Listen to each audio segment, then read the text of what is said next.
Hi everybody, hope you're doing marvellously well. I'm sitting here with the rather marvellous Mr. Manny Nieto. How are you? Good to meet you, Warren. Well, it's good. It's the weird thing. It's not the first time we've met. We've met a couple of times before, but we've had I've seen you a bunch of times, yeah. million DMs. I guess you've been really nice to hear my weird stories on how to do weird stuff with audio, and you've been nice enough to share that with some of your friends, so. Yep, and I make sure we always name check you. No, thank you. So much so that after this video, because this is a studio tour, obviously, and an interview, but after this one, we're going to have a little tips and tricks one from you. So stay tuned a couple of days later after this. I don't know when I became Manny, though. When did you become Manny? I have no idea. When I was a kid, it was Manuel. And then somehow everybody was like, hey, Manny. And then I started writing my name Manny. I don't remember when. You never Manuel? That's what I'm supposed to be. You're Manuel. But you're Manuel? I'm now a Manny. A story of my life that's unwritten about a producer is that I made about 300 records under the name Francis Miranda.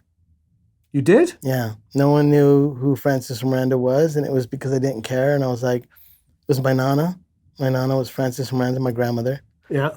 And so when I was at where Rob, you did the thing, Rob, that was my old studio. Yeah. Everybody would, like, when I would see bands, I know, like, Francis, how you doing? Francis Miranda. So I thought it would be cool if someone was in, like, France or something like that, and they open up a record, and they're like, this record's awesome. Who's Francis Miranda? And I just thought it was the coolest thing ever, that it was my grandmother. She had passed away, and it was just me paying homage to her, and she let me be an artist. So I had so much I owe to her. So I did Francis Miranda, and in my mind, I was like, God, someone in Europe will get it, and they'll know. And it was weird that, do you know a band called Savages? Mm-hmm. Wonderful band. When I was over in China working, I got a video from one of my buddies, and it was before they had become big. They were on a small label out of France. And I wrote the label, and I said, oh my God, I love your band. I'm a producer. I'm traveling through China. I'd love to do in any way work with your band. And I wrote the owner some bands that I've done. And one band was Chokeboard, which is a very famous French band for whatever reason. They also opened for Nirvana. That was kind of the claim to fame. But they were also on Amphibian Reptile, which is a super sick Midwest label. So I wrote him, and I submitted that label. And he wrote me back. He's like, Francis Miranda, I love your work. And I was like, wow, the record I did went to France, and a guy wrote me back, and it was Francis Miranda. But the only reason I changed it to Manny was when I did Kim Deal from the Pixies has a band called The Breeders. Steve Albini was working on it. And I felt like it was like teacher and the student.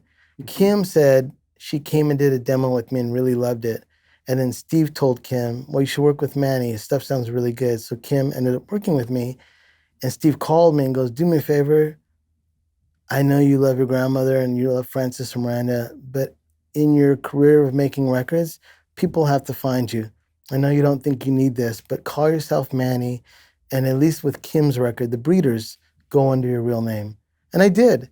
And, it was cool. It was a moment of where he said, okay, enough's enough. Like, you're serious. You got gear. You're making records. People got to find you. So that was Steve's advice to me. So Francis Miranda, we love you.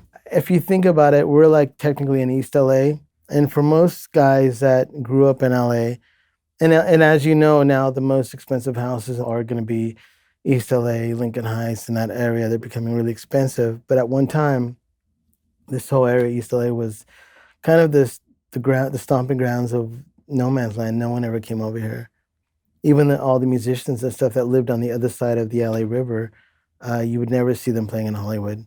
Only Los Lobos and, man, I can't think of any other bands that came really from East LA that really went on the other side of the LA River and then obviously went on to greatness, When I got this studio, and technically I guess it's East LA, it's super cool.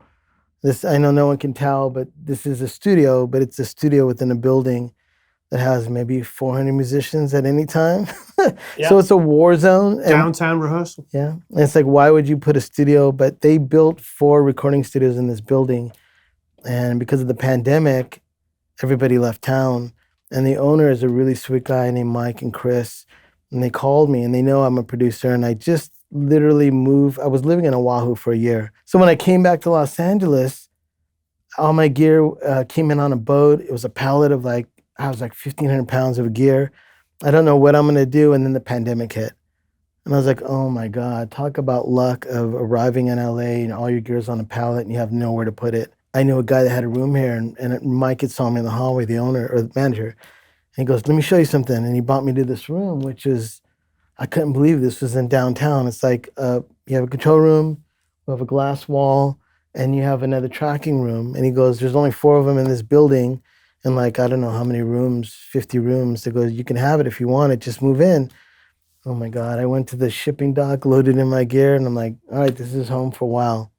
Fantastic. So this is where I've been for the pandemic. Like all musicians, we've all suffered, you know, in the sense of not only having like all industry shut down, but our musician friends and our artist friends, even comedians. It's been a really crazy time. So for me, I pinch myself that I have a place to go every day. And I've been lucky enough that this has got a 3-minute ride from my house. So it's a perfect spot. And you can see downtown and you can see trains and bums right out that window. That's LA, isn't it? It's, Yeah. you only have to drive like 5 or 10 minutes in any different direction. You get totally different experiences. Yeah. I mean, it's crazy. We have all the Mexican food you want over there. You got Little Tokyo right there. And it's LA, you know, people think about this place and they think that movie stars and all these people walk around and it's like, LA's hardcore. You know, if you can survive in LA or like New York City or Chicago, then, you know, you've earned your own. I think even someone like you living here for a while, you know, like, this is it. This is home, you know? Yeah. Well, you know, I moved a block away from Spaceland in 1996. I wasn't producing yet. I'd only did 1 record. It was on an indie label. My band was called Distortion Felix. And I hadn't even done a record yet. And I think in 97, I did a record with Steve Albini because I was on an indie label and we had a 3-record deal. And my first record, I just, you know, I loved Albini's records. I'm not even thinking about producing. That's how I got started. I did a record with Steve Albini. I went to Chicago. I got to experience what it was like to land in a studio. He had a facility where you can live there, and he lived there as well with his wife. And he'd wake up and he'd be making coffee. You wake up, you have coffee, and then like you go into this other room and there's like a TV, and then you walk in another room and there's this huge studio. It's like submerged into the ground. And that was our first record. So when I was my second record actually. So when we worked with Steve, my bass player is a guy named Juan Alderete. And I don't know if you know Juan. I know him as Johnny, but Juan is known for being the bass player of Mars Volta. He was also there's a thing called Pedal and Effects, which he has a show, and it's also does a lot of Earthquaker stuff. Johnny was my bass player at the time, super smart guy, still is. We had a budget for our second record, which was $23,000. And Johnny, and we had just left Chicago, and he goes, hey man, because Steve had told us about how much it cost to build a studio, and it was really interesting as stories. He goes, why don't you build a studio like Steve? And I said, dude, we can't build a studio like Steve. He goes, yeah, man, ask the label if they'll give you the money. Tell them you're going to make a studio, and then we'll use the money, we'll buy gear, and we'll never have to record again. I was like, I go, that's genius. So I talked to the label, and my angle was them. I said, hey, instead of giving me $23,000, what if you give me the same budget you gave me for Albini's, which was $11,000, and I'll buy a studio. I'll buy gear and record on records. So the label, thank God, said yes. And then I realized I don't know anything about recording. And I actually called Steve and I told him what I had done. And it was just kind of laughed. He called me Rocker. He goes, oh, Rocker. He goes, all right, well, he goes, why don't you come to Chicago and I'll show you how to record and get you started. So I just couldn't even believe I had that opportunity. So I flew back to Chicago. I slept on, I think it was Studio A wasn't yet done yet. And I slept on the floor, the couch for like, watch him, and I watched him record for like a week, and he let me live there and just fly on the wall, just shut up, watch him, don't ask stupid questions, and see him do what he did, and took notes and took pictures. And so I came back to LA, and his list was get anything like, it was a 2-in-16, get anything like an AMEC board, a TAC Scorpion or an Antler. I had a TAC Scorpion. I made tons of records on. That's some of my first records. Well, obviously now those are my first records. So I went online, and I know most people wouldn't know this now, but if you go on Reverb, you can find tape machines now for like, you know, $4,000, $3,000, $2,000. Even in LA, you go pick it up, you can walk out with the 24 for about $2,000. like some kind of MCI, not a Studer, but something like that. But in those days, it was like a Ferrari. It was like $10 to $12 to $15,000 for a tape machine. So I found a 2-in-16 for, I want to say it was like $7,000. And then I bought a Tac Scorpion in the recycler for $1,000. And then I went out and bought all the mics. And then I found a building, Rob at the Rock Block with Dave Trumfio. Yeah. Rob. Yeah. Rob, that's my old room. When that time that I had to buy gear and find a room, I drove by that space and it was $500 a month. Wow. And I basically called the landlord and I leased that little area. I loaded in all my gear and it was like I loaded in a 2-in-16 MCI, was 1972 was the year. Task Scorpion. And then at that time, we didn't have the resources you have now. Like there was no, even Vintage King. I was one of the first guys to use some stuff in Vintage King, and they were still in Al Sereno, and they worked out of like a shoebox, and it wasn't even nothing. So there's no Vintage King, you got no Sweetwater. The knowledge in finding things, you just had to go Craigslist or know a friend. So I put together mics that Steve gave me on the list, and I'll tell you what to get. If you have no money and you want to make records, the best microphone package you could get that will help you as an engineer, I believe, are Beyer Dynamics. So I was lucky enough to get Beyer 201s, M88, 160s. Wow. And at that time, there were still, $300, $400, $500, maybe a Beyer 160 was $600. You can put a drum pack together and a recording package, pretty affordable. So I did that. And I had a buddy that came in with me in the studio. He had his own mic. So I got the mics, I got the tape machine, I got the Tac Scorpion, and I have no idea what I'm doing. So for about 2 years after that, Steve would get those calls in the middle of the night. Oh, hey, Manny, how you doing? I'm like, Steve, don't hate me. How do you mic up a stand-up bass? He would laugh, and you got to put the mic near the bridge and da-da-da-da. And, eventually those calls stopped. But, yeah, Steve was just, he's not only is one of the greatest engineers I think you could ever watch and learn from, but even to this day, some of the approaches to his recording, it's hard not to pay respect to them. And it's just badass the way he does stuff. And not even because I know him, I'm just saying like he was the perfect guy. And then, of course, there's some of my friends like Robert Carranza, Joe Barresi. Joe Barresi is another guy that's influenced me as far as, him and Robert. They've been really cool to always be sharing of knowledge of recording. And a funny story about Joe, which maybe he won't like this, but Joe's first gig ever recording was recording me on guitar. Garth Richardson. Do you know Garth? Of course, yeah. Garth. Garth. Yeah. Garth was a funny story. Eddie Kramer was the first guy I ever met that was a producer. And Eddie Kramer thought, and I know he's crazy for thinking this, but he thought I could have been the next Hendrix. So Eddie Kramer signed me to a year contract, which I don't know what it was. I'm just some 22-year-old kid. And he says, I'm going to take you in the studio. I'm going to get your band signed. You're da-da-da-da. Sign us to a year. So while we waited in that year, he had been working with Garth Richardson, and Garth would come see our band. And Garth says, if Eddie doesn't do anything with you guys in a year, I'm going to take you guys in a recording studio. And I mean, we're kids, so I have no idea what that means, but we all like Garth. Garth is such a badass, even back then. The day that Eddie's contract ended, and I wish we would have done something with him, but we didn't. Garth called me and he's like, hey man, you guys are coming into Sound City for like 8 days, and I'm hiring Stan Katayama. I think it was the engineer, and him, Stan Katayama, and not Joe, because no one knew who Joe was, but Joe was one of the... What year is this? God, dude, early 90s, mid 90s. But Joe was definitely the top dog there already, but we don't, so Garth brought us into Sound City. And at that time, Sound City's claim to fame was when you walked on the walls, you would see Fleetwood Mac, Cheap Trick, Nirvana, and that's just enough to make you go, oh my God, And, I think Fleetwood Mac used to sleep in this room and they slept up in the attic, and there's all these stories about Sound City. And it was a blue-collar studio. I mean, very nice. Yep, they had carpet on the walls, which are a no-no, but they had brown carpet. Shag pile carpet, yeah. I mean, you lean on there, you probably get a little, I don't know, something, you just don't lean on the wall, you know? But so Garth took us in there. So my first time, oh, I'll take that back. Rick Parker. Do you know Rick Parker? I know Rick very well, yeah. Rick Parker used to record my Rick band. and Miranda. Yeah.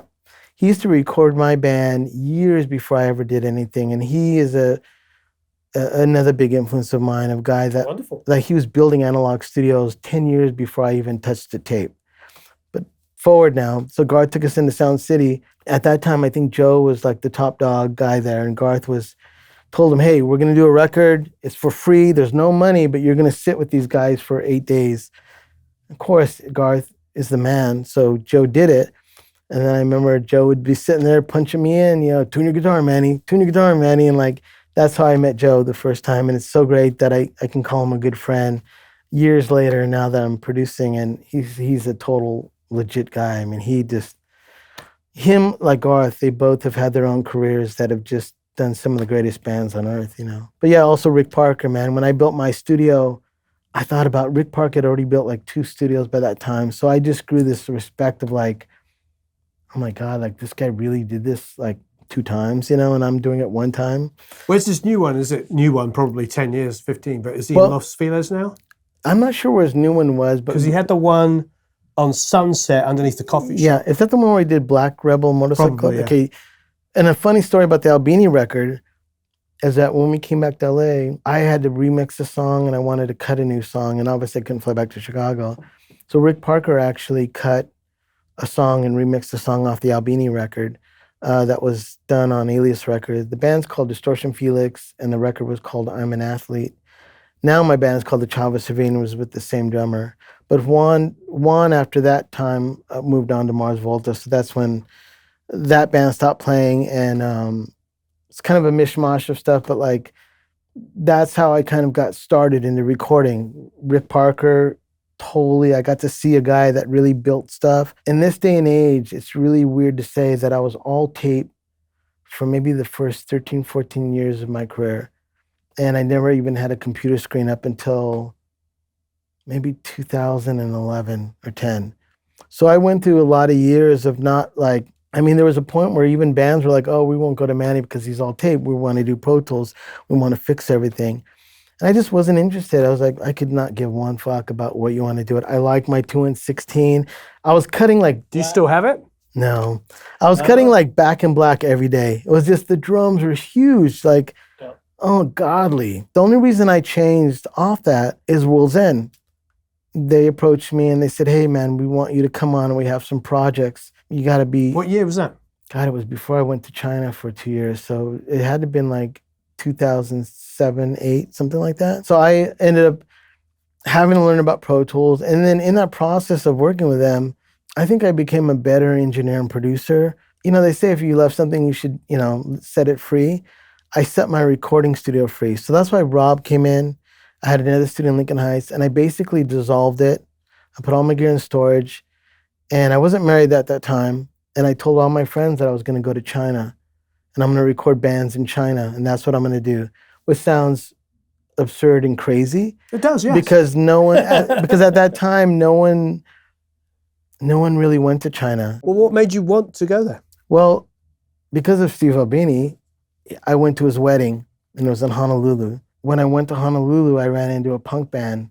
And then for almost 7-8 years, I would fly into Honolulu and record all the local punk and cool bands. And a Filipino guy who was half Filipino and Chinese told me that he'd gone to Beijing and he saw one of the sickest noise bands. He goes, you would like these bands. So I looked up a blogger, because you can't find, at that time, you couldn't get any information on what was in Beijing. And I just came up with an idea. I said, you know what? I'm tired of LA. I'm tired of bands. I just barely learned how to do digital stuff. And at the time, I carried on my back an 002, SM7, that same BAE DMP. Mm-hmm. And then I called SE Microphones. And SE Microphones is a pretty legit company. They do a lot of stuff with Rupert Neve. I literally called them on the phone. I said, I have a microphone that said it's made in China. Do you have a factory in China? And the guy was just like kind of shocked. He's like, yeah. I go, well, my name is Manny. I produce these bands. I'm going to buy a one-way ticket into China. would you let me go to your factory and as a lender, let me pick up your microphones and then I'll record all Chinese bands with your microphones made in China?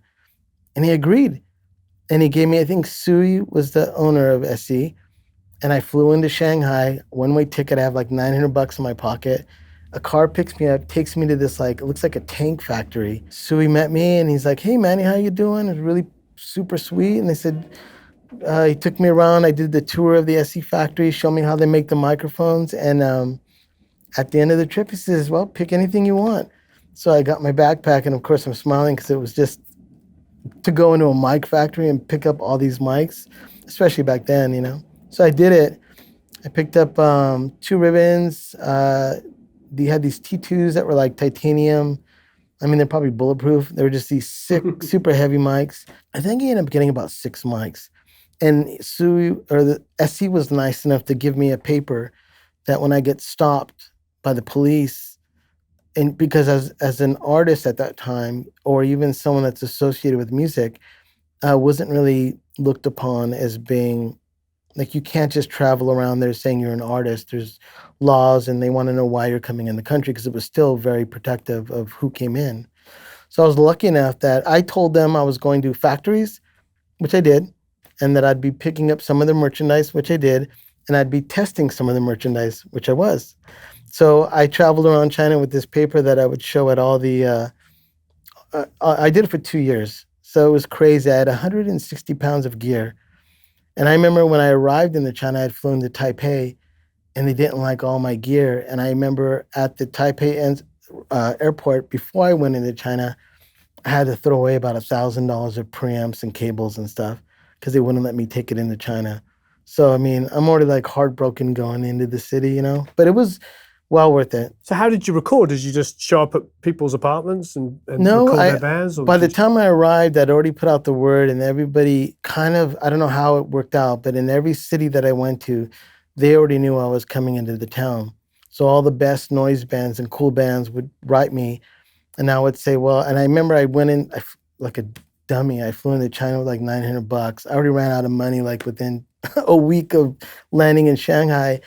And I would just tell the bands, I go, you buy me a ticket, I'll land there, give me a hotel room, and then I'll record you guys. And a lot of them didn't have money, so they would give me money enough to get a room and eat, and the food was super cheap.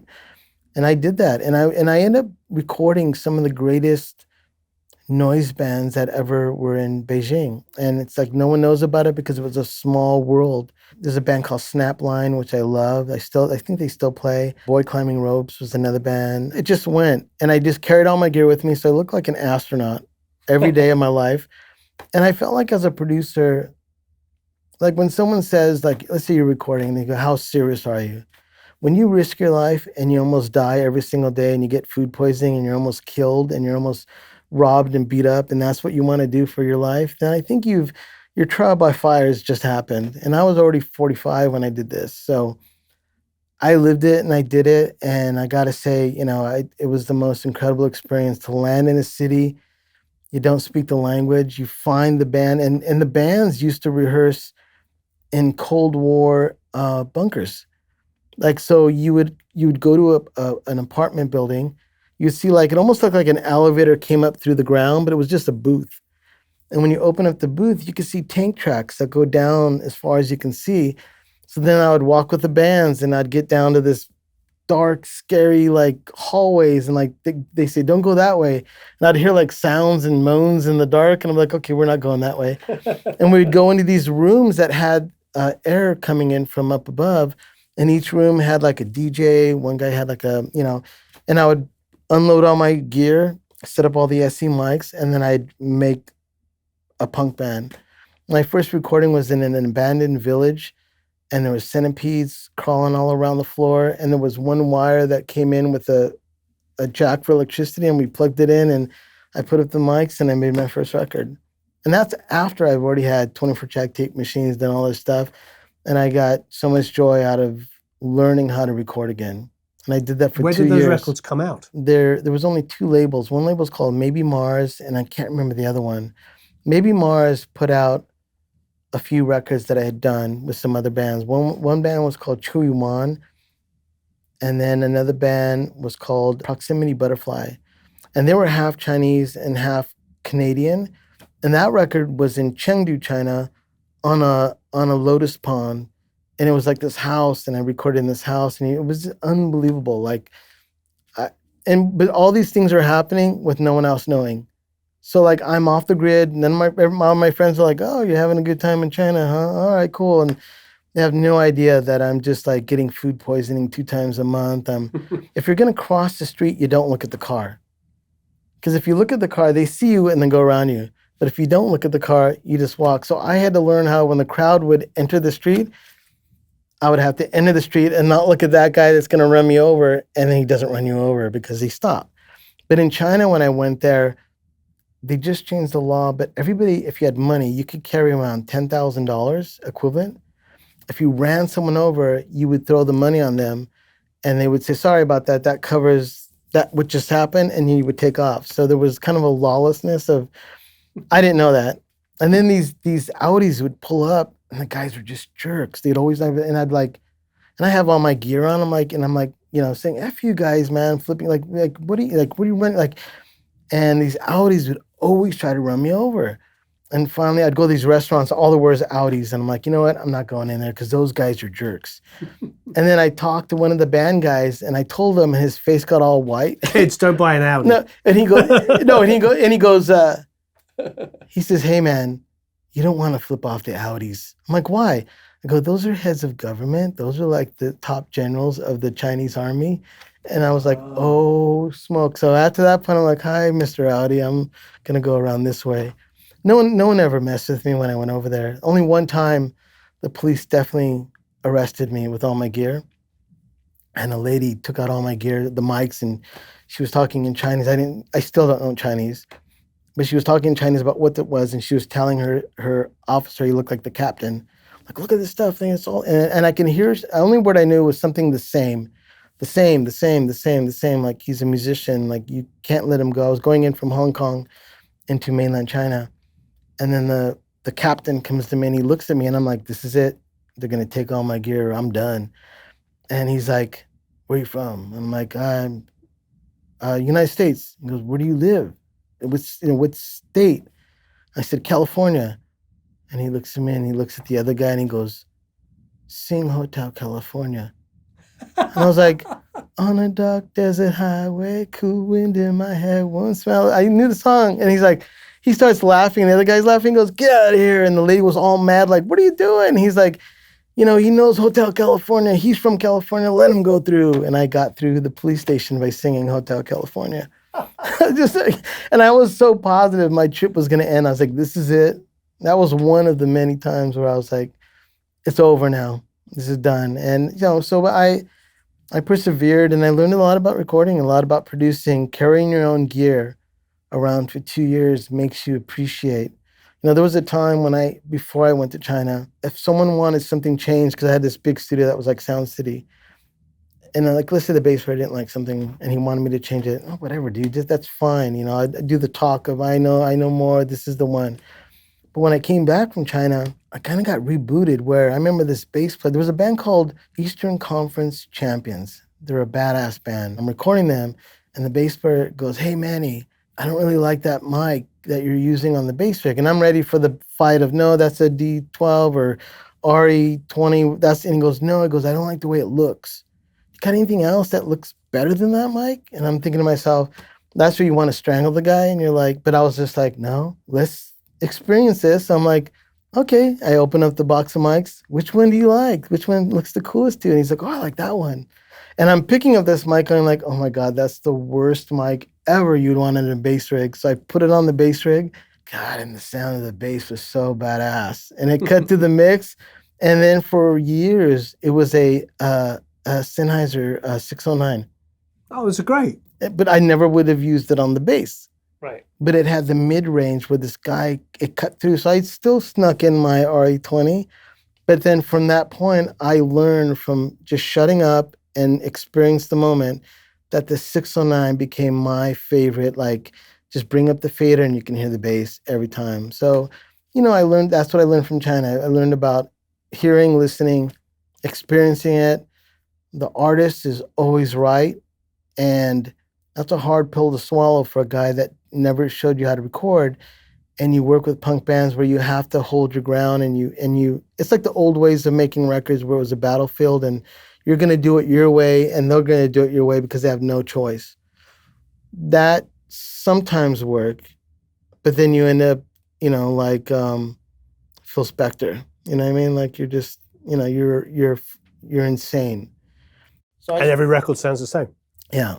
Well, I try to keep my sanity. So, I mean, I think now as a producer, after I've gone through all these things, I've learned how, like, even the studio, it says a lot about kind of where I've been in my life.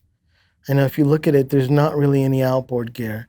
I got minimal things that are beautiful things. I mean, this from Bryce, this is serial number 1. Oh, wow. And you're not going to believe this. It comes with a foot switch that holds the compression. So if you have a screamer and he's screaming and I don't want it to pump, I hit the switch and it locks in the scream.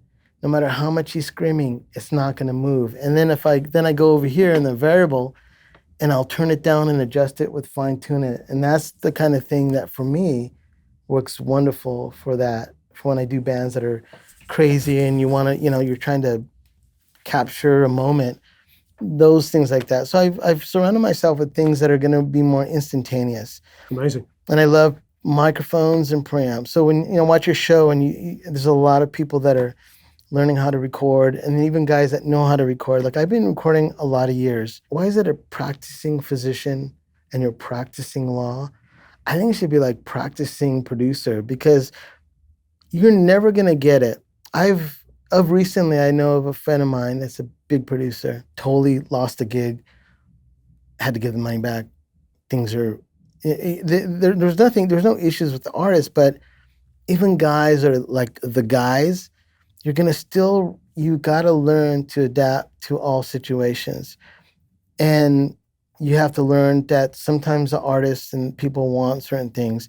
It's hard to walk that fine line. I've had some of my favorite producers make terrible records, and some of them make wonderful records. And when I was younger, or at least in recording, I never understood what was that factor. Oh, that producer probably sucked, or whatever. And then now that I've recorded bands and an artist will tell me something that I know as an artist, and it hurts, I realize that it's the same. It's like the same. We're all the same. And that's the point when you talk about on the other side of the glass, when you can go beyond that and you get rid of the glass and you're with the artist. That to me is worth more than even anything modern. And when you talk about, like modern technology, I mean, the fact that anybody now can go buy a laptop and you can get wonderful plugins and you can do all this stuff makes me feel silly to have all this heavy gear around me. But when I make records the way I make records, and you would know, consoles and microphones, there's a certain level and happiness that you get out of this kind of stuff that I still don't feel like I can attain out of just a laptop. And so, I mean, I get a facility, I get a room, I get weird gear, I got tons of little amps and weird stuff. Speaking of that, let's look at all the weird gear and the tons of little lamps and stuff. All right, cool, man. First thing, of course, I saw was a JC55, which I'm just a huge fan of those amps. This one is interesting because these are Italian Jensens in them. There's a local music store called Sleeper Music, and Ryan is the guy there. So yeah. Ryan is nice enough to kind of trick out everything I have. So this Echoplex, for instance, has a kit that's like $200. You buy this kit and they refurbish it for you. And Ryan did that for me. I gave him this. It was a little bit banged up. And he says, I'm going to put some Jensen Italian speakers in it, which is a little bit different than the stock Rolands. Yeah. So everything here has kind of been tweaked out a little bit for him. And all these amps are like just unusual things that unamps that people would play, just to make things sound interesting. I mean, those have got like, what is it? Those 8-inch? Yep. Pair of 8-inch. Super small. I mean, the distortion is the worst, best sounding distortion ever. It's so bad that it's good. When I was younger, I was into like Randy Rhoads. So my mom would take me to guitar. That's like the opposite of Randy Rhoads, that distortion. Well, I didn't know. So I went to Guitar Center. Yeah. And there's this guy with his hair and he looked like he was Randy Rhoads. And I think at the time, like Roland probably shipped their amps. He said, "Hey, dude, sell these amps to some kids." Yeah. I walked in there and I'm like, "Hey, I want to sound like Randy Rhoads." He's like, "I got the amp for you." He gave me the jazz chorus, and I remember I went home. I was like, "This is not like Randy Rhoads." It was pre-Edge. If I would have been into the Edge later, I would have done it. So yeah. So is that the same amp? No, this is a different one. But for years I played this. Yeah. But then now I realize that for recording, it's one of the most wicked clean amps you could ever get. I would use this and something like, this is another, I don't think this is a sleeper amp. I think people know what these are, but it's called a Twin 12. Now, John Frusciante, a bunch of different guys use these. And this is the cabinet that it comes with. But I also run the Twin 12 like with jazz chorus. Also, if the guitar player is playing, I know you can't see it, but I run the Twin 12 into this Leslie, which is a real Leslie, a Fender Leslie. If someone doesn't know what a Leslie is, it's basically, it used to be a speaker spinning, but I think this one has an enclosure that spins around the speaker. So Stevie Ray Vaughan is famous for that, but also Led Zeppelin. When you hear those really cool, spooky vocals, there's a band called Spirit in the Room I just did, and that's their stuff in there.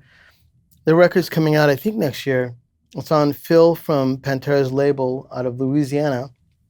But the vocals, I ran him to this and it blew the guy's mind. Like, he didn't even know what that was, and it was just running the vocals into the EP3 Echoplex.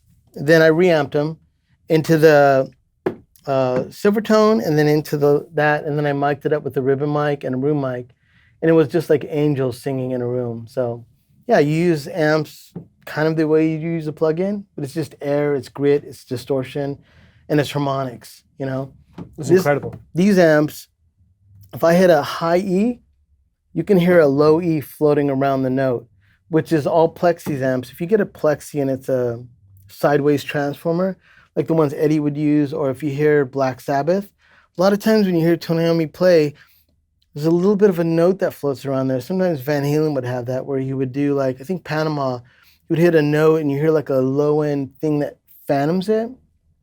These old amps kind of do that, I see you have a binaural head. It was made in like Czechoslovakia or the Czech Republic or something like that. When I bought it, it actually sounds really terrible. I paid I think it was like $700-800 for it because I thought it looked so cool, and it bragged about the real ears, and you can move them. They're, hey, you son of a, well, this thing doesn't sound good. So I wish I could tell you that everything in my studio sounds good, but I gotta be honest, this is the worst binaural. If you see this online, do not buy this one. All right, don't buy this one. Public service announcement. Yeah. Now that Jordan amp there, I don't know what it is, but it just reminds me of like my first amp. This one is interesting. A buddy of mine just gave it to me because I think it's a Chinese knockoff of a Japanese amp that was a knockoff of an American amp. It's the weirdest thing, but it also sounds absolutely fucking incredible. Kind of like the look. And if you look at inside, it's really weird. Like, it's just, like, it has the longest cable ever, and then you can see the tubes inside. Oh, wow. No brand, no name. It just sounds like a Jimmy Page solo. It just kind of cuts to the mix and it just does what it does. Well, I wonder if it sounds like what's the Dave Davis amp? The El Pico. Yeah, if it was something the clean, Pico, it's like rock and roll, Yeah. This is another one that, like, I think it's another sleeper that the only reason I found out was... That isn't a Mighty Might, is it? No, this is a Polytone. Polytone, that's what I meant. Oh, sorry. Yeah, what did that's you what say? I meant. I said Mighty Might, but I meant a Polytone. Oh, yeah. That's a Polytone. It's a mini Brute. Oh, yeah. And the reason that my hairs are standing on end. I remember these when I was a kid. The reason these are so badass... Well, they're so freaking loud. Not only they're loud, but it sounds like John Paul Jones. Like, I have an 8-string Hagstrom bass. Yeah. And what you do is you pull this up. Oh, this one, that's right, this is the one that doesn't pull. So this is the volume. So if I want to make it loud, you make it loud. It's totally clean. As soon as you add this, the distortion blends within the volume channel, and it makes the most coolest grit and dirt, but only get the ones that have the red knob. Some of them pull. This one just turns.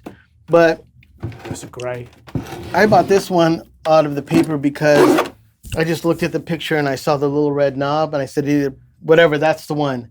So I use this for basically running with, if I have any overdubs, I plug this into it, which is Hackstrom. A-string Hackstrom. It's a real 70s or 60s. I've got to play this. Yeah, this one is pretty great.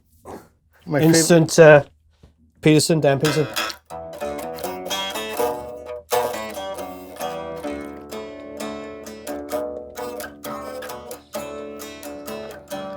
So classic, right?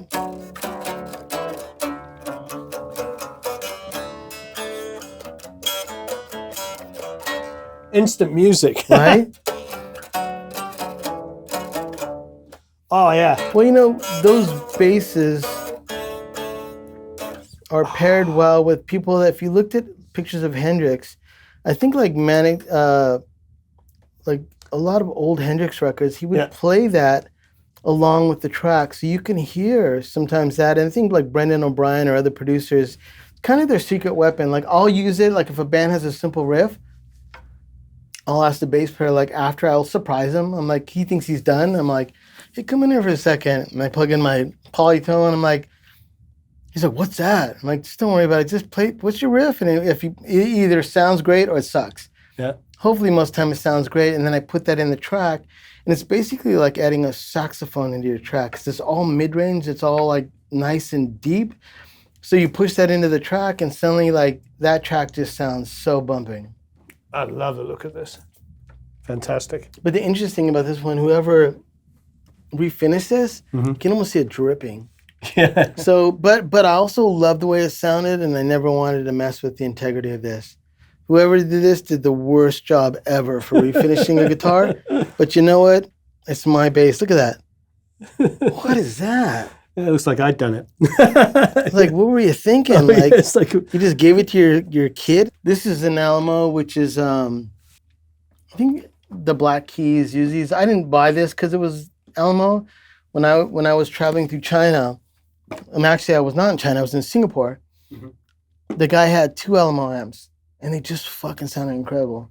So when I came back to the States, I was looking for one, and then Brian, the guy that I told you that did Sleeper Music, that did my Echoplex and these, he actually had this for a few $100. And I didn't even hear it. I said, you know what? It's got to sound good. So I bought it.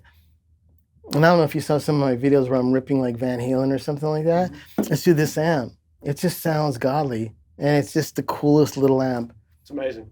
These little amps they came with movie projectors from the 50s or the 60s, Moviola or something like that. And when you bought a projector, inside the projector were these little amps. And they would read the sound off that, or somehow it had something to do with the sound. And the reason I love these is that there's a speaker on the top. Oh, wow. So you put like a Beyer 160 on the top of that amp, and I can only, like, if I plug in, like, you know, this is a ring modulator. If I do like a ring modulator, a robot pedal, or one of my favorite pedals is the Earthquaker Tentacle. If I put this on that little amp with a delay or run it in the Echoplex, it sounds like David Bowie's Scary Monsters. It's the craziest little amp, and there's so much low end in them. It's a real shocker for, you know, guys that are a little bit high on how big their amp is and how tall it is. And then when I run that little amp on them, they're kind of weird. They're always just like, whoa, that sounds heavier than mine. But put that low in the mix. I'm sure, dude. It's going loud. But anyway, so these 2 ones are the same ones, except this one has a tone control. That one has a tone control. I think it's just 4 inputs to 2. No difference, but they sound the same. This thing, I love Tascam, but this is super important with all these little amps. It's a little, you know, people use them for vocal screens, you know? Yeah. I don't. I put them on front of the amps like that, and I put whatever ribbon mics I have on them, and it really kind of attenuates the sound and makes it, you can put it on a hi-hat, on a floor tom, on toms, and when I'm recording, I always have this, because sometimes they do amps in here, and it just makes it really personal. It just makes, you just don't hear anything else, and those little screens are really great for that. So all these little amps kind of go hand in hand with me using that to just contain the sound. And you can experiment with it. You know, sometimes I put that in the back because I like, a lot of these amps are double backed. And if someone doesn't know, a lot of producers that are really great engineers, they would mic the front and the back. And if you're watching and you're like, well, this doesn't make any sense, it doesn't, because the back sounds kind of terrible sometimes.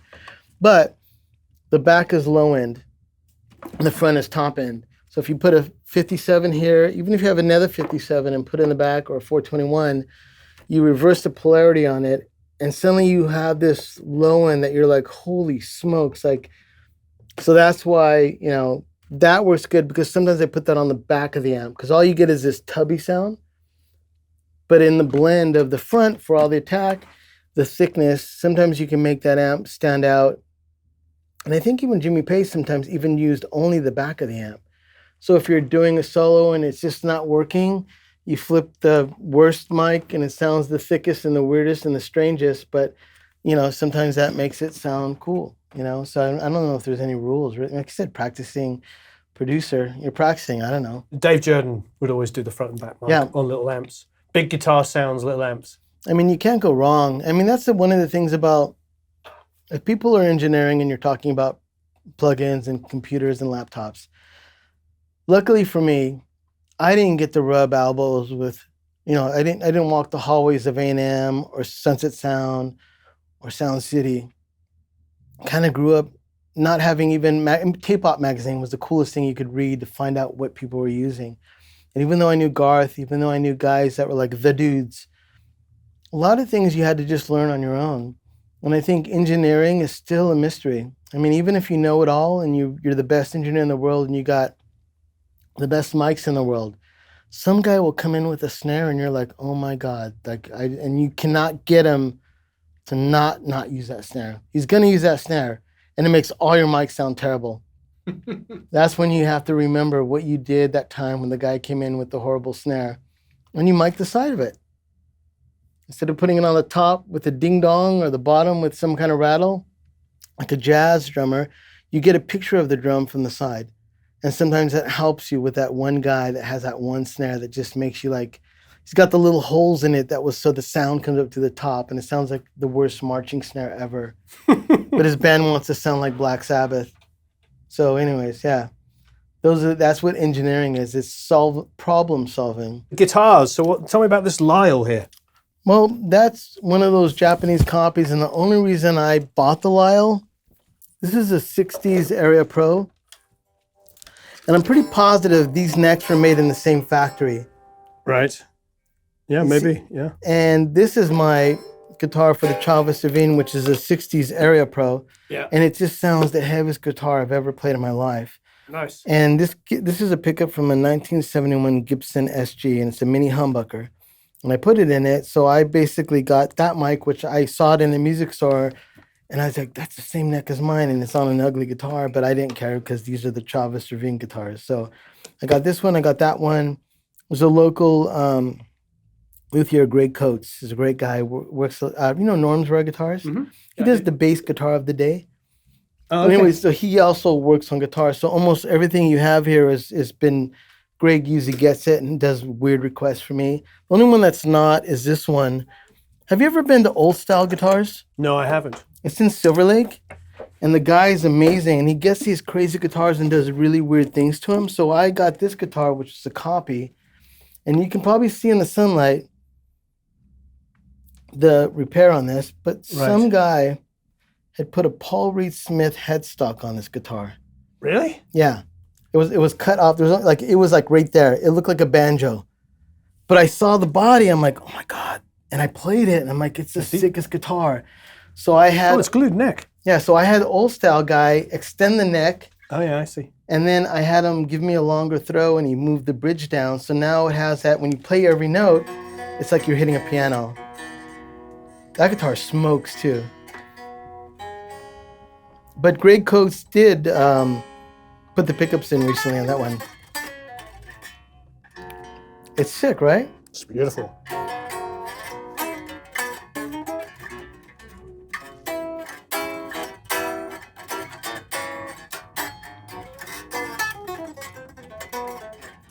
Slinky. Right? You like to tune your guitars low, don't you? That's the way my band is, so I just play it like that. I'm not really competing with anything, so I just tune and what makes it sound cool, you know? All the guitars except for this one there's something weird with them. This is another weird one, and this is only weird because this one I do have standard, but I had it so I wanted, when you have a set bridge on anything like a Les Paul, when you hit a note, hear that little, a little resonating. That's why I put these on, because when you're doing really pretty stuff, it's like hitting a piano with the sustainer key on. So it's not so dead. So all the guitars, I usually put this the longest throw I possibly can. But these are guitars that I play. I mean, if I gave someone else these guitars, I don't know, most guys have really cool guitars already, but these are strictly just things that I like to use. Mm-hmm. But this one in particular is a special guitar. This guitar was made in the same era as Eddie Van Halen's Frankenstein guitar. I grew up in El Monte in San Gabriel Valley, and when we were kids, you would either go to Dr. Music in Pasadena or Pedrini's in Alhambra. And if you weren't in that, you would have to go to Carl Sandoval, who did Randy Rhoads' Flying V, or you did Charval, who had a shop in Glendora. But all the guitars that those guys used were kits. And there was a company, I think you can still find them, but it was called Mighty Might or Boogie Body. I remember Mighty Might. And then if you had, I remember I had one when I was a kid, you would open up the I think it was a Mighty Might catalog, and there you saw all of Eddie Van Halen's guitars. You're like, holy smoke. So Charval would have these kits, and you'd go to a store and you'd pick out that body, that neck. And when Eddie got his, he didn't have a lot of money, so he got the B stocks, which were Something's Wrong with Them. This guitar, Carlos Carvasso from Quiet Riot was hanging out with my friend Gus, and he kind of took Gus under his wing and said, listen, we're going to get your guitar. So they went to Charval, and it was at the era when Alan Holdsworth was rehearsing in the same building. So that tells you it was a long time ago, that whole Eddie Van Halen connection to Alan Holdsworth, that's why. And they put this guitar together. And this guitar sat under a buddy's bed for like 30 years. And then when I found out that he had it, because a few times I had played it when I was younger, I just tooth and nail, I did whatever I can to get it. The neck was almost broken off. The strings had pulled it off. I took it to Grey Coats again, and he put it together for me, and it is just dynamite. And I cannot tell you, I mean, I can only say that it's not even because it's the Eddie Van Halen thing, is that when you play it and you're running through an amp, it just has this like thin upper frequencies in the upper end and then low end in the bottom. And if you listen to Van Halen or any guys that shredded like that, that little picking note when he's going fast with the Phase 90 is just made even nicer with these old boogie bodies. So yeah, it's a shredder guitar in some ways. But when I have guys come in and they're doing some heavy rhythms or something that needs to sound super tight, I always put this in their hands and they're just like, what the hell is this? And I'm like, I think it's something special. I mean, even that bridge is so weird. It has two, it's not even a standard. It was just a kit. It was a boogie body bridge probably. And then so it's got two screws, but it's also a trem? Yeah. That's crazy. And then there's no plate. Yeah, it never had a plate on it. Just screws. Screws. I mean, who does that? So, that guitar it's special, it's sentimental, but also it's badass. You play it and you can really do almost anything you want for, all wide spreads. And I think the neck's a little bit smaller, so if just easy. And that's why it shreds. These are all the funky, weird ones we got. I mean, I love it all. I think but they're all they're all just ones that all these guitars make me happy. That's it. So let's see some mics and pedals you've got lurking around in here. Well, what I have here now is kind of what I think are some of the best ones. Like this one, are you familiar with the Tycho Brahe? Okay, a Tycho Brahe Octavia is, I think people that are in the pedals would know it's one of the rarest pedals. But the Tycho Brahe Octavia was rare because Stevie Ray Vaughan used it. I think Jeff Beck used it. They didn't make a lot of them.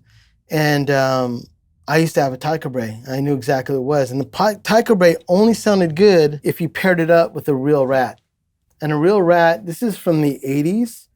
And you'll know it'll be a good Rat when it doesn't have the light in it and it looks pretty bad like this. But this is my Rat. And if you pair it up with the tentacle into the Rat, oh my God, you're talking Jeff Beck harmonics when you roll your volume off. And it sounds, there's a lot of pedals that do octaves up, but this is the only one that I've ever heard that to me sounds like a tacabre.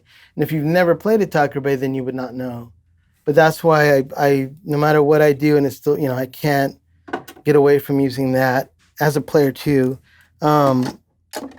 Microsynth is it's a terrible pedal because it doesn't track well. It's not people are used to Pogs and stuff that do a lot of tracking, but I use this a lot for my heavy sounds of my own band because I play, as you can tell, my guitars are strange and they're down-tuned. So when you do singular notes and basic melodic passes, this is like a mini Moog in your guitar rig. But the one you want to get is the one with the power chord. If you find one that has a power chord, even a bass one, that means it's from the 70s or early 80s, the original ones. And those ones sound the best. So but they did have some later ones that have an adapter with it. That means the transformer's inside. Maybe it's more noisy. I don't know. But if I buy these, which if I find them, I do, it's got to have the power chord, and that's the best microsynth you can get, you know? So that's what I use for even heavy sounds. When I'm doing a heavy record and there's a section that's like maybe an A, E, and a G, I'll grab one of my heavy guitars, tell the guitar player or the bass player, just play this under it, and then suddenly it sounds like you put a mini Moog under your bass or under the rhythm section.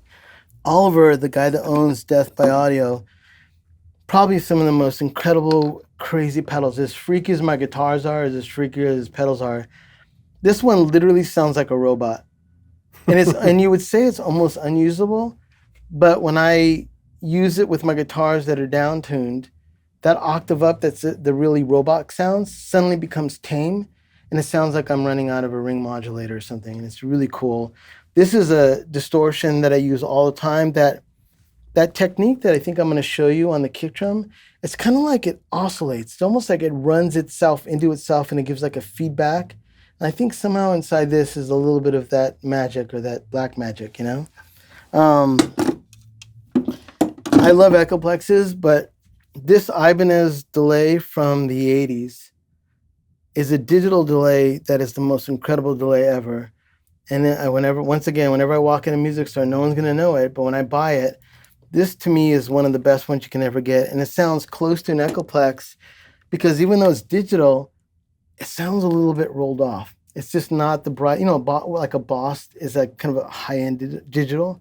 This one is just strictly I put it on a low setting, so it's like a rockabilly slapback. Mm-hmm. And you can barely hear it on your amp, but when you're playing it, just like, that tone's great, but it's literally the delay pedal on.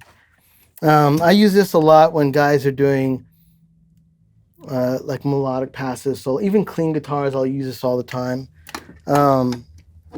This is a wonderful reverb unit made by Death by Audio as well. He makes all this stuff and it's very boutique, but Oliver is in this really sick band called A Place to Bury Strangers. And it's one of the craziest bands. When you see them live, his reverbs and his fuzzes are like, you know, the guy from My Bloody Valentine, he's known for doing that. I gotta say, I think Oliver is crazier than that, dude. It sounds wicked, but if you get a chance, that band, check him out. But his pedals that he makes, and you know, I remember he was telling me about that he wanted to go on tour, so he thought it'd be a good idea if he made like 10 pedals. Sold them out, paid for his trip to overseas, and started making them. So you're helping out like a kind of an entrepreneur, you know? Love it. You can't go wrong with a Phase 90, but this is not a real one. It's a new one. But I'll give you the tip of the day. What's the tip of the day? Well, years ago, they used to call me the pedal guy. And in the early 90s, I was the only guy that would travel around Southern California, and I'd buy vintage pedals and I'd sell them to rock stars. On Joe Barresi. Yeah, or Joe Barresi. So I used to do stuff with Bob Bradshaw. And Bob Bradshaw would say, hey, Eddie Van Halen needs a Phase 90. So even though back in the day, if this was old, it's not any script Phase 90. I don't have another one here, but it would be like, you'd have to know what it feels like. If you have two Phase 90s script logo and everybody says this is the old one, the one that's lighter, it's called a Lightbox Phase 90. That would be like Jimmy Page and Eddie Van Halen. So if you had two Phase 90s and you weigh them, and one's lighter than the other, that would be more of the era of like the Eddie Van Halen. So when I would go searching for, Eddie Van Halen, he wants one, I would find the Lightbox ones, give it to Bob Bradshaw. Eddie would say that's the one. And then so the Lightbox MXR Phase 90 is the one that he would use.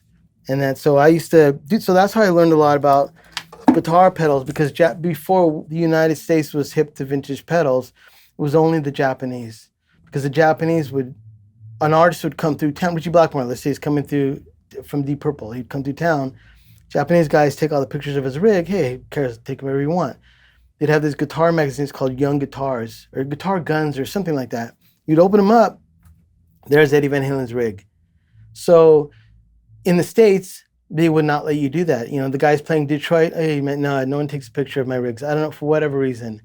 So that's how I learned on all the rare pedals. So if you want an Eddie Van Halen EQ, go online and buy a Boss GE10, which is the bigger Boss, has a power cord like the MXR I said, and it has to have a gain knob. And that's, if you looked at Eddie Van Halen's old rigs, you see 2 EP3s, and then in front of it was a box tape that you can't see what it was. That was a Boss GE10. So that's the kind of thing how you would learn, and I'd learn about guitar tone. This is a newer one, but still sounds incredible. So that would be considered a standard. You can go to Sweetwater and buy it. It's a wonderful guitar, single overhead, just vocals. I did some vocals with it. It's incredible. It's just a newer one. You can get them right now online if you wanted to buy one. Totally classic. This is a classic as well, but it's a little bit older. It's an older FET 47. Beautiful for bass guitars. I use it on kick drum. I think Elliott Smith maybe been seeing some vocals on it, but incredible. Like the top end of this is nice, so you can use it on not always bass instruments, but if you hear like Nirvana or Soundgarden or something, most times they had this on the bass guitar.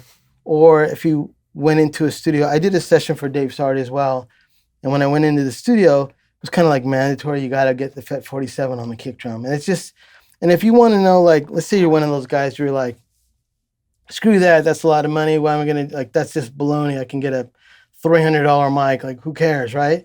I thought the same thing. And then when I got this and I put it on a kick drum and it was like, set it, forget it. And I listened back to it. I'm like, that's like Back in Black kick drum. I was like, Jesus Christ, that's why you spend the money. Same with the 67, like, for years, I told you I had the buyer guy. I was not the guy to go buy anything that was like this. I think now that I've been recording for a lot of years, the appreciation that now that I can hear the difference is different than if I would have bought this 10 years ago. 10 years ago, I would have been like, this sucks, who cares? I'll sell it. I'll buy a Honda or something, you know?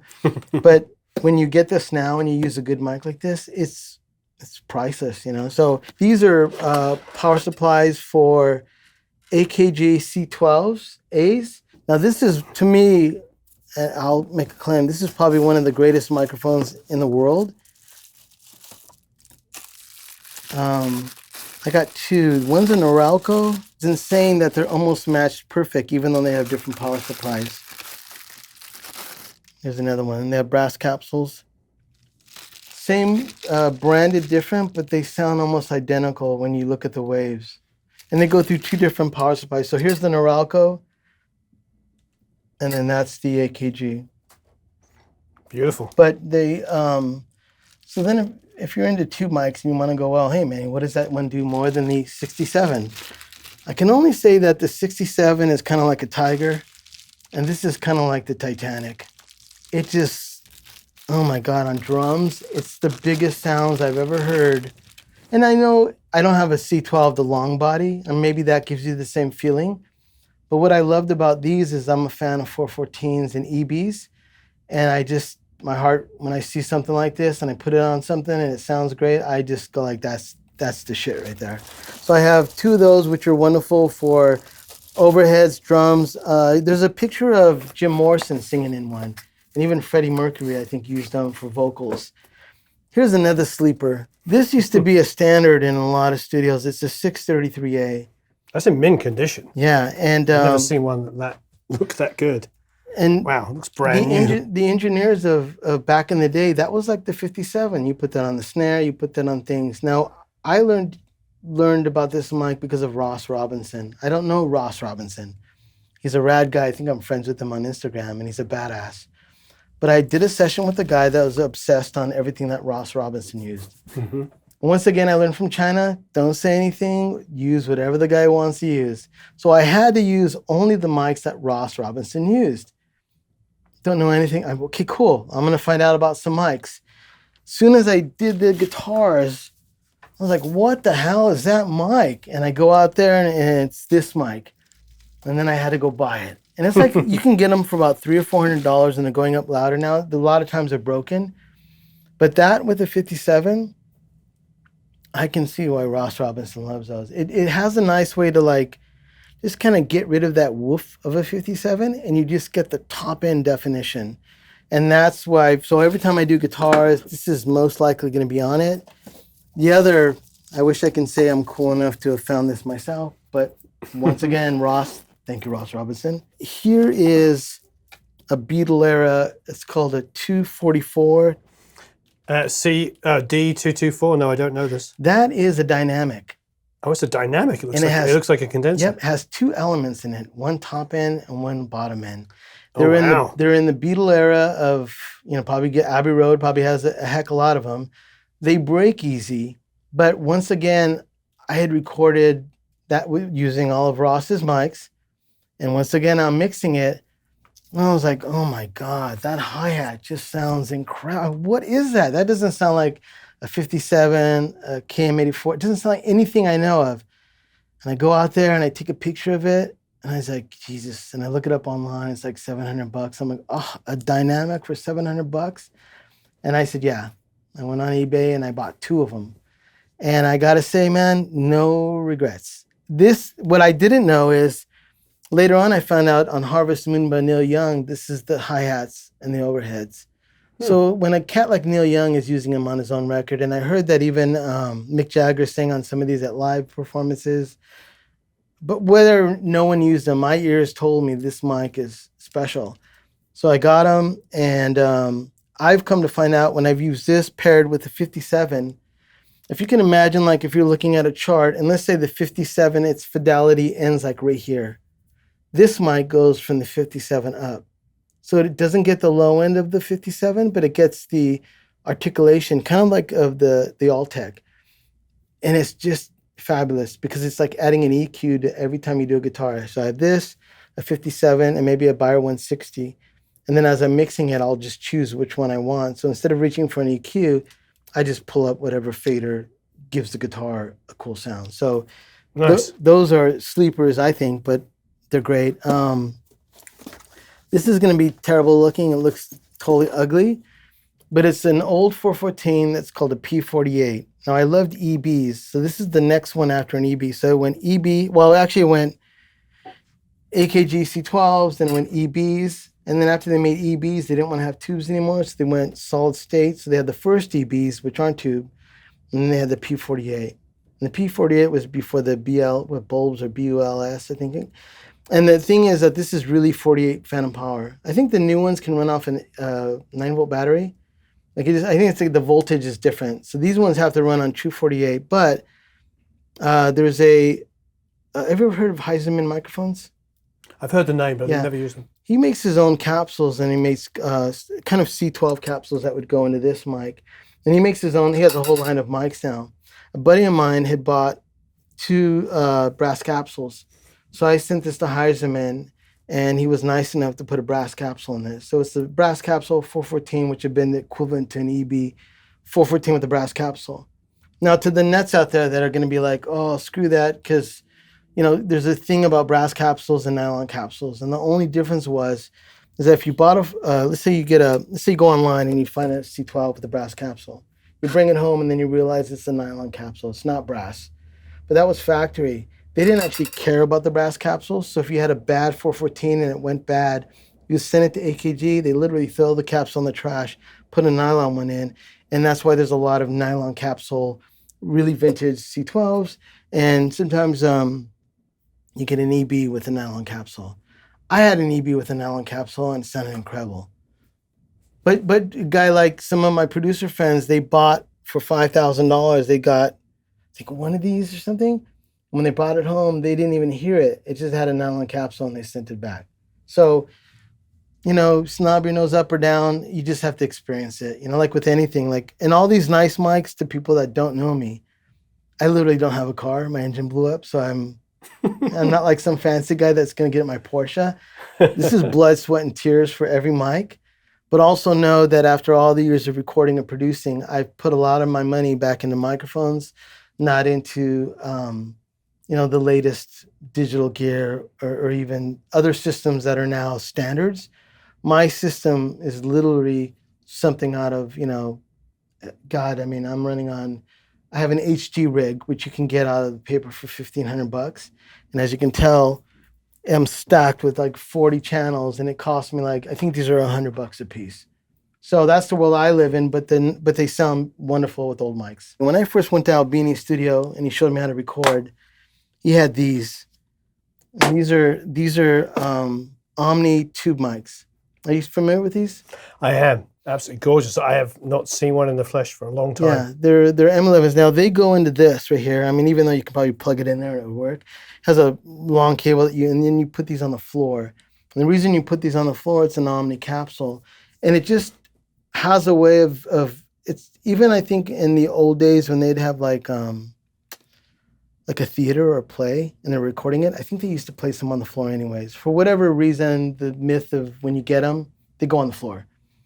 But considering how much these cost, and if these break, you can't replace them, put them on the floor on your own risk if you're just someone stepping on How much them. do those cost? At the time, I'm going to say maybe I had these both for about $2,000 a piece, but then they needed to be recapped. So I had them recapped because there was issues with them. So if you buy these, there's a good chance they're not going to be working. Make sure if you buy one, there's a guy that can fix them. So we live in LA. There's 5 dudes right now you can call that fix a mic. I'm lucky enough to have a few buddies that can do that. So I had them all recap these. And what's interesting is like this one is balanced, had a balanced transformer. The other one didn't have a balanced transformer. But when I used them on my first session, I loved them so much, I didn't want the tech to do anything to them again. So I have one balanced one, like, who cares? It's like when you hear the drummers I'm recording, who cares? So, but the Albini thing is, when I first recorded Albini's in Studio B, he had these on the floor. I didn't know one thing about recording, except everybody in the band was like, look at those mics on the floor. They look like Coke bottles, and that's what they're called. They're called Coke bottles. So it's called an M11, and I think the capsule's a 21D. And I think maybe the M11 is maybe the power supply. I think maybe that's the M11. I'm not sure. But if you look it up online, you'll see M11. But it's going to be broken. So fix it. But that's why I didn't buy them. When Albini gave me the list, he said, get one of these. But then he warned me that if it's not working, it's not really worth the money. And he has Greg Norman. Do you know Greg Norman there? Mm-hmm. God, that guy can fix anything. So, I mean, Electrical has a whole self-supporting system. So when they get old mics, of course they can rebuild. They can rebuild tape machines. I'm like some dude I'm like some guy that I can't even change the oil in my car. So, but anyways, this is one of my favorite room mics. So when I show you that recording, the sound you hear that's a little bit big and like kind of thick around the edges, left and right, it's these microphones. And there's no cymbals in these. You can beat the cymbals as loud as you want. And it's just like you hear the kick and the snare with this little bit of shh around it, and they just don't pick up anything in that frequency. So I do a lot of drummers that are just kind of scary dudes, and they come in with rude cymbals. I'm like, go ahead, dude, bash it. Go ahead. I got this new rude, man. It's the loudest cymbal in the world. Yeah, go ahead and play it. And I put these on the floor, and that's it. But anyway, so that's kind of, there's no really, secret stash or anything that special. These are all. There's some special mics in there. Well, yeah, but I mean but they're ones that, as an engineer, you'll fall in love with them. There's right. No like I said, no one's gonna be like, you're cool if you got the AKG 244 and you're legit. Like, I have no idea until I heard one and I was like, oh Jesus Christ, yeah, I want to be legit. I'm gonna get one. Those guys are guys that like to get, like Ross does. Ross gets in the room, brings in 3 racks, and he's gonna record you with whatever you got, and that's what you got. And he prints the sounds that he records. So there's no fixing it later. Like when the guy mixes it, I don't think he mixes this stuff, someone else does, but when you get it, it's already fully formed. And that's kind of like some of my approach, like the amps, the sounds. even some of the gear here, like if you want to talk about gear that I have. Let's talk about the outboard, yeah. Yeah, so these all have a lot of meaning to me because in the world of preamps, everybody knows that there are a plethora of options. But if you want to get to the brass tacks, Neves, APIs, and something that is really great with ribbon mics. And basically, I had a Neotech C3 console for a lot of years. And even though Albini had a Neotech, I didn't necessarily get one because Albini got it. The guy next door was going to get rid of it, and I just got it. So I didn't know at the time that Cytec are Neotechs. The guy made these just like it. So I have 1, 2, 3, that's 12 channels. These are about $600 to $800 a piece, and they're Neotechs. So I have basically 12 channels for like $2,100. And they're the most incredible drums, toms, kick drums, ribbon guitars, anything, overheads, something. And what they are, they don't have any transformers in them. So they will overload. So you got to get a pad on. So I have a bunch of pads that I stick on the front. But when you put that on a kick drum or tom and you go doom, boom, boom, and you're just like, what the hell is that? It's like the clearest. They make your mics sound like your mics. So, I mean, a lot of things of people running like, oh, I'm going to run it into this thing because it's gritty and dirty. Sometimes that ruins what the mic is and what it's supposed to do. So when I use tom mics or whatever I'm using, I'll run maybe the toms into the Cytex, run all the overheads into the Cytex, and I'll run those tube mics into the Cytex. When I told you about API, this is Brent Averill. God rest his soul. He passed away, I think, this last year or this year. Yeah, recently. He was... If you live in LA, there's Brent Averill's all over LA. I've been recording for a lot of years, and I'm not saying that I know it all, but for me, on a budget and getting the best quality, the Cytex are still, God, they're $600 to $800 always, and they stopped making them, but you can still find them. And then the Brent Averills may have gone up because of his passing, but they're still affordable as well. And this particular unit that only has one rack mount with one Brent Averill, Avitas had told me that's probably one of the best ones he ever made. Not because I have it, because that design worked out well and Avitas kind of said it was. And then these three Avitases are kind of like Neves. So my drum set, if I'm using, like I want a really heavy sound, I'll run into the Avitas and then I'll use the guitars with the APIs. And this one is an old BAE, but it's so old that it didn't even have a phantom switch in it, but that's the one I traveled through China with. Next time, like, you see your favorite star and he's in a big studio and they've got like an SSL and an Eve and everybody's dancing around there in a big studio, you always notice there's only one fader up. It's like, so all big studios, it always comes down to one preamp. So if you have a good preamp and you can only buy one, buy either an API, a Neve, or whatever one you really like, and you can build your tracks up. You don't need to get a whole console. That's just kind of my opinion about that. So I try to get things where I'm going to be using them 1 or 2 or 3 at a time, and make sure you get a pair of ones that you're really confident in that work well with your mics. See a nice pair of ATCs? Yeah. These are, anybody that loves ATCs realize these are the bottom of the line ones. These are the ones that are passive. They cost about, I think you can get them on Sweetwater. You can get like pay 3 payments to get one. That's what I did. Mm-hmm. But you need a power amp with them. So the power amp that I'm running with this one is an old Yamaha power amp, and it works really well, but they're rated at about 300 watts. So you can't just get any power amp. You got to get one specifically that's going to make these sound good, and they do not work well underpowered. So don't get a 250 watt power amp for 300 watt speakers, 150 aside. Get something that's healthy, that can push these. So I've only used NS10s for my whole career. So my studio always had NS10s, and I hear a lot of people talk about how they don't like them. This is that. But I gotta say, when I did my first record, the producer turned me on to this. It's called a Stewart Reference Power Amp. It's a hi-fi fidelity power amp. When you hear this power amp, which I have one under there, which is powering my NS10s, you like NS10s. And it's funny, like I would go into next door and Dave Trumfield would come in and be like, dude, your NS10s sound great. And then like the next day he's got his NS10s up, and then a week later they're back down again.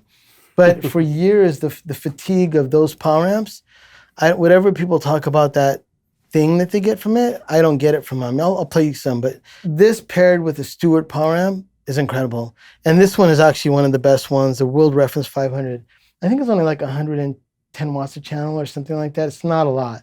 you can blow them, but it's not cool. So that's my audio section. And then you'll never believe if you don't have any of these ISO acoustics under your speakers, what you're missing is a buddy of mine for Christmas, he goes, I got you a present for you. I thought, oh, cool. I don't know what I'm going to get. And he brought stands over. I was like, oh, it's like, wah, wah, wah, wah. Really? Like, what am I going to do with stands? He goes, let me show you. And he put down the meters for measuring decibels of how loud things are. So on a stand just like this, my speakers are sitting on the stand. I think it was like 89 decibels of the sound that came out of the speakers. All right. And then he goes, watch this. And then he put my speakers on these stands and it went down 6 to 7 dBs, which meant that my speakers were vibrating the table, that vibrated the floor, that was giving me extra dBs of sound coming off all my rig. And when you put your speakers on the ISO, it focuses the low end. My low end showed up in the middle again. I was like, what the hell's that? And then also, your room's not vibrating. So when people talk about decoupling speakers and like, is it a big deal? I think it is, because if you do a mix and you're like 90 dBs, the guitars sound exactly as heavy as I want. You have to accept the fact that like 7, 8, maybe 10 dBs are just your room humming, and that's not going to translate in someone's car. So you want to get the best sound you can. So my stereo image is important. And one of the biggest things that I think is really cool is your listening thing. Check that out. Have you ever seen one of those? It's in with Connections. Yeah, he only made a few of these. And this thing right here is one of the most amazing playbacks I've ever heard in my life. So it's a really simple play. I have everything in the computer. I go through killer mics and the killer preamps. I really make sure my listening environment is perfect and I know what I'm hearing. Obviously, what you listen through is super important. And I don't know what he put inside there, but it's magic. And I remember they discontinued it, and if you can find one, they did make a few, but he didn't make a lot of them. And so I used to have a Coleman, I think it was a Mark III, and that's wonderful. I have that at my house, but this one I ended up just falling in love with because it sounds really great with the ATC. So what I do is I mix on the NS10s, I track on the NS10s. When I feel like embellishing myself and seeing what it's going to sound like, I'll listen to the ATCs. If I have a bass player come in and he wants to rip and he wants to play it loud, I play the ATCs, not the NS10s. When he leaves the room, I put on the NS10s and listen to it at a low volume. And that's usually the best way. And I'll play a really quick sample of it later and you'll hear it. Fantastic. But that's all like stuff that I really, after all the years of, when your ears tell you that that's really exciting. These are really wonderful. These are McCurdy meters. A lot of guys in Nashville and a lot of guys in New York, this is something that all the mastering guys used to have. It's kind of a testing equipment because you can do all the stuff for tests. It's like testing meters. I wanted to look at meters, even though you have digital and you can look at it. I wanted to see what was coming out of my system, and since these are testing and you can get these calibrated, which I had this. One of the meters was a little strange. So I'm gonna take it in and have it checked out. I'll have it recalibrated again. And then when I put it in, it gives you the truest sense of where 0 is, 6 plus, -6, -18. So I do rely on not only your ears, but visual of what analog things do when you're listening through digital processing. Because when I'm working in Pro Tools, if I have my fader, there's a certain threshold that I know that if it goes louder than that, it's distorting. Even though some of the bands want that, you just gotta know. That's why I even have those Colemans over there, but I haven't been using them when I got the McCurdy's. They're just meters. You just plug them in. They're just you're looking at a meter. But sometimes when I'm running like an amp or something and I'm reamping it, I just want to see what the meter's doing, even if it's unbalanced or balanced. And then this thing, are you familiar with this? No, what is this? You see what it says? Sound retrieval system. Okay, that was made by Howard Hughes. And it was made for the Hughes airplanes and sound systems. And in the 80s and the 90s, I don't know if you remember, do you remember your car used to have a little button that would be like sound retrieval button? It would make your stereo system explode and sound bigger.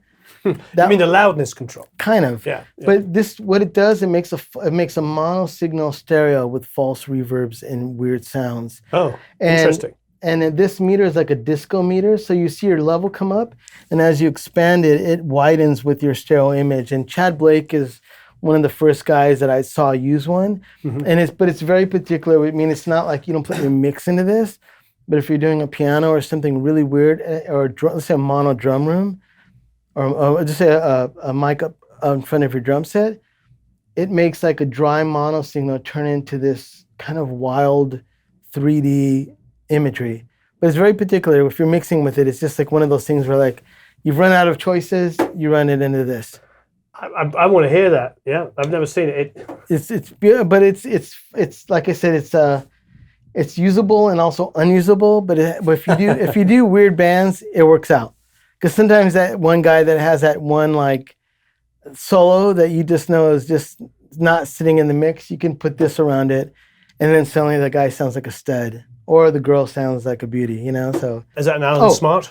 This is it's a stereo, but it only has one set of controls. And I think from day one I started recording, I've always had an Allen Smart. I've gotten a real SSL before and I didn't like it. I got the C1, I didn't like it. And this is the C2 and I like it. And for a lot of years, I used to use the Crush a lot. Now I don't use it at all. But sonically, they call it the radio compressor. And I think if you go to like, God, any big studio, Sense of Sound to East West, they're going to have an Allen Smart in there. And there's a reason. It's because when you're mixing and you've got the mix where you think it sounds pretty badass, and then you engage it into this, you go, holy smokes, it just like it sounds like the radio. So I call it more of a radio compressor. And it really is forgiving. So if something's really jumping out in the mix and you want a solo to sound good, but it feels too loud, if you can run it into that, it kind of tames certain things. But it has a nice way to, and the reason I like that, it focuses the vocals. It adds like a little bit of mid-range. I don't know, it doesn't sound clean. It does something. So the vocals kind of come up in a peak in the center of the mix, which sounds wonderful when you use a C2. And also, guitars and drums sound mean to it. Some guys use this as buses for their drums. I've never liked it. I've liked the API. Is it 2500? 2500, yeah. That's my favorite all-time compressor for drums. So, like you say, I have two compressors. This one is kind of my Swiss Army knife. This one is for bass guitars, and this is Bryce Gonzalez Highland Dynamics. And I use it on bass guitars, use it on vocals, use it on the 8-string, 12-string. It's almost so loud, it's a preamp too. So it's kind of like you just plug it in and go, a vocal or a bass guitar. All right, we're wrapping up here. Before we go, Manny's built a mic. You know, they say what you do with your time during these crazy times. There's a very wonderful guy that has a studio somewhere in Europe called Hobo Rec. Oh yeah, I know. I know watched really well. his video and it said, how do you make a Ulf. ribbon mic? I basically saw it and then I decided we've done a whole episode with him. Let's try and get it out the same week. Yeah. So I was influenced and I wrote him. I didn't know him and I said, dude, oh my God. Look at that. That is the craziest looking mic ever. It is the craziest looking mic ever. That's the manual. I call it the K9. The K9. Yeah. I'll tell you what's inside. It's a double ribbon, like a Beyer 160. Yeah.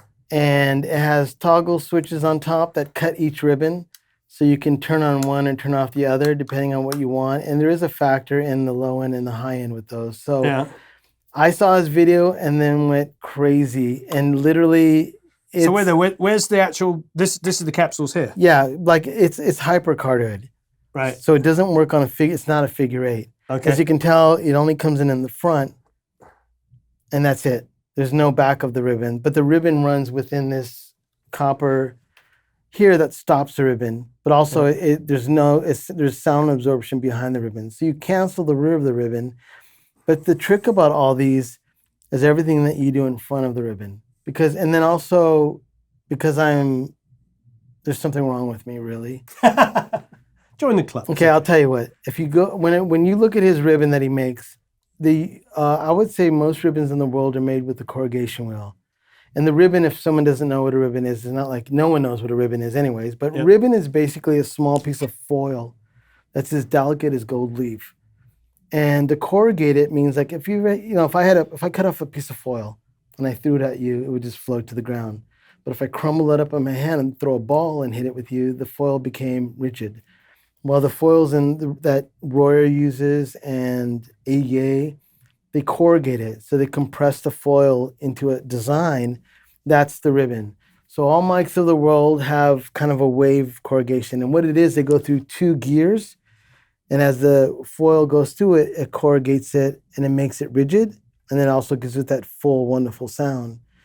Me being the knucklehead that I am, I wanted to make a mic like a Beyer 160, not knowing anything. And then I find out that the Beyer 160 ribbons are made by like 3 ladies, and they're the only ones that can make them. And they're handmade you can't use gears, and you got to use your hands and corrugate each little tiny ribbon.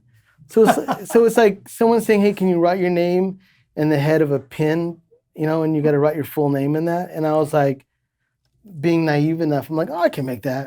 It took me 4 months to be able to corrugate a ribbon that is in the style of a Beyer 160, which most ribbons, so this is the front of the mic, right? Look at that. It looks just like a Beyer 160. Right? I know. It's awesome. But this is the front of the mic. So all ribbons of the world, if you turn it sideways, it's figure 8. You go this way and you go that way. Yeah. And the ribbon does this. The Beyer 160s work like a piston. They go up and down. So when I designed that ribbon, me being a knucklehead, not knowing that, I had to design it so the ribbon moves this way, not this way. And that's the part of corrugating which became insane. So I finally got the ribbon. I've corrugated it. I put 2 in there. And I'm just testing it because all my friends are badass dudes, and there's no way I cannot have a mic unless it sounds badass. So I'm getting close. And actually, I'm going to start a ribbon mic company. You're the first one to hear it. Wow. It's going to be called the Original Gravity Waves Microphone Company. But I only wanted the Original Gravity Waves Microphone Company because I wanted it to say OGMC.